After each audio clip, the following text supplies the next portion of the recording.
আপনারা যারা এখনও আমাদের চ্যানেলটি সাবস্ক্রাইব করেননি কাইন্ডলি সাবস্ক্রাইব করবেন। আর হ্যাঁ, নতুন নতুন আপডেটের জন্য আপনাকে পাশের বেল আইকনটি প্রেস করতে হবে।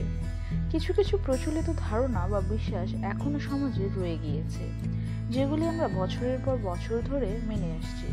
যেমন মেয়েদের সন্ধ্যাবেলায় চুল বাঁধতে নেই, বা রাতে কুকুরের কান্না অশুভ বা অমঙ্গল ডেকে আনে ইত্যাদি।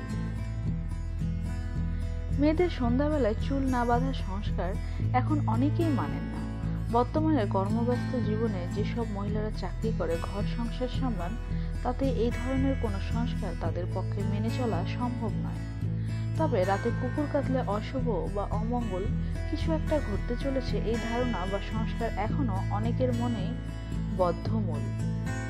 যারা কোনো রকম ধর্মীয় সংস্কার বিশ্বাস করেন না, তাদেরও অনেকেই মনে করেন প্রাকৃতিক দুর্যোগ, আবহাওয়ার পরিবর্তন সবার আগে টের পায় পশু পাখিরাই।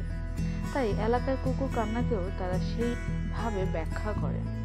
আবার যারা জ্যোতিষ বা প্রেত তত্ত্ব নিয়ে চর্চা করেন, তাদের মতে কোনো অশরীরের উপস্থিতি টের পেলে কুকুর কাঁদে বা চিৎকার করে জানানোর চেষ্টা করে। এতেও গেল প্রচলিত ধারণা বা জ্যোতিষ বা প্রেততত্ত্বের ব্যাখ্যা। এবার দেখে নেওয়া যাক এর ব্যাপারে বিজ্ঞানের কি মতামত।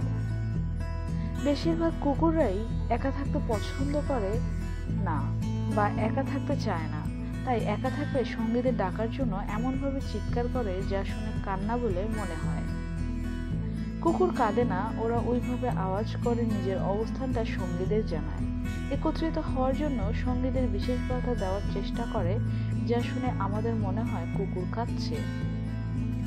পশুপ্রেমী বা পশু পাখিদের চিকিৎসকদের মতে কুকুরের চোট আঘাত লাগলে, ব্যথা যন্ত্রণা হলে বা শরীরে কোনো কষ্ট হলে তা জানাতেই ওইভাবে আওয়াজ করে সঙ্গীদের ডাকে সাহায্যের জন্য। ভিডিওটি অবশ্যই শেয়ার করবেন, আর হ্যাঁ, লাইক কমেন্ট করে আমাদের পাশেই থাকবেন। ধন্যবাদ।